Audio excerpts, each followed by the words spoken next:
hello, hello, hello. You know, it's first off, it's great to see such a great turnout.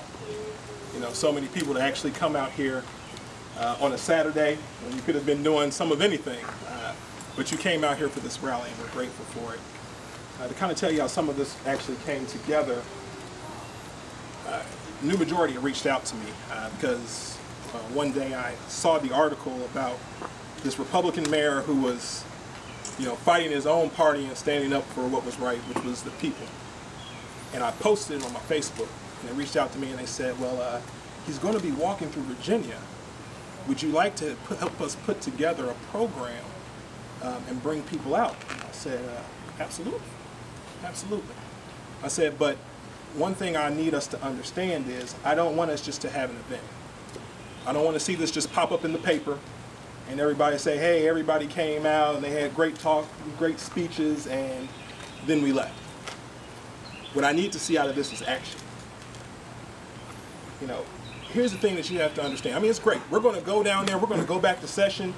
When we are battling out Medicaid expansion, we're going to stand up. We're going to give these great speeches. But that's not what's going to move this needle. The people will be the ones who determines what happens. We have to organize. We have to let our voices be heard. Yeah. When I ran, everybody heard me say, my goal is to be a voice for the voices. And there's a lot of people in this crowd who know me. My wife and I run a nonprofit organization that's worked with thousands of families in this community. Thousands of families. Families that would be impacted by this. So, you know, we all hear the big numbers, you know. We're losing $5 million a day, 400,000 Virginians, and all those big numbers. But I think about Miss Jones. Just like the mayor talks about the young lady who passed away. I think about the homeless veterans who I've met when I was walking the homeless tent communities. I think about the single mother who said, we had a conversation one day. I met her while I was out knocking doors, and I said, you know, stay involved, you know, try to make an impact, catch up. And I saw her out one day, and we were talking about it. We were talking about it after the Medicaid expansion debates, and she said, I saw it online. And she said, but I don't know what I've done wrong. She said, I work for a living, but yet we still can't afford health care.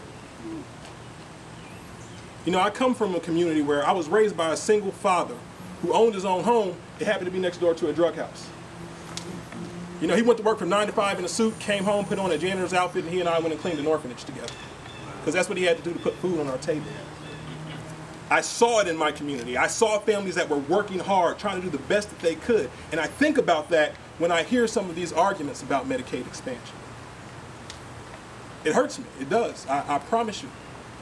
You know, I can tell you, it's great that we came out here. I'm glad that I could help work with this and bring this together. I could care less if my name is ever put on this and they say, well, Michael helped put this together, if we can get something done. Lowell, you don't even have to mention my name. Okay? I want to see us get things done. 60 people here. If we just reached out to one additional person and said, let's make some phone calls. I put together a Medicaid expansion canvas and we went out. I didn't target just Democrats. Because here's the thing that we also realize is I don't just represent Democrats. I represent Democrats and Republicans and independents and people who don't have any part in this process at all. So I wanted to hear everyone's voice. So we went door knocking. And I remember they had a 23% contact rate. 77% of the people said that after we explained to them about Medicaid expansion, after we explained about the working poor that we're dealing with here, that we're fighting for, after we had those conversations, they said, yes, we support it. What can we do to help? That's Democrat and Republican. I mean, you see as we're sitting right here. You know, it's ironic as we stand here. To our left, we have the Prince William County Democratic headquarters. To our right, we have the Prince William County Republican headquarters. And what's sitting right here in the middle is this health clinic where we're having this program right now. Very symbolic. Yeah. But it goes back to what are we going to do? Caught in the middle right here are people's lives. You know, I want to give a great speech and come out and we all run out and high five and all that. That's great. But I need us to know that we're going to have to put things in order. We're going to have to make steps. It's great that we elect people all the time, but we have to give them the support that's needed. We have to go out here. We have to knock on these doors. You know, when we did the Medicaid expansion canvas, I remember I talked to some people and they said, you're going to get 5 people to show up for that because we can't get people to come knock on doors for candidates. We had 29 people show up. 29 people showed up because they wanted to knock doors on Medicaid expansion. As a former teacher, Miss Jessie and I were talking about the times that we've seen where children would be put on an ambulance and the parents would hear, "Oh no, get them out of there. We can't afford that." You know, it's funny, I was sitting here and I'm a former pharmaceutical rep. I used to do diabetes medications, which again, make the future one of our goals is to battle childhood obesity and things like that. So we're very focused when it comes to the health of the people throughout Prince William County and staff. And I used to have a lot of these conversations with my physicians, and they would tell me the stories, and I sat in the waiting room and I listened to people. These are impacting lives.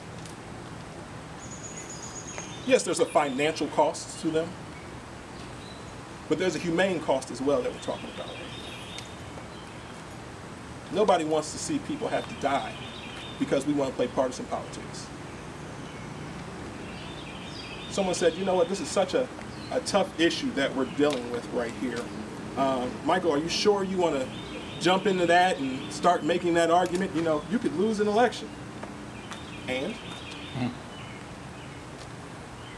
See, here's the thing. Our life doesn't revolve around being an elected official. You know, it's funny, my father called me, we call it awards week.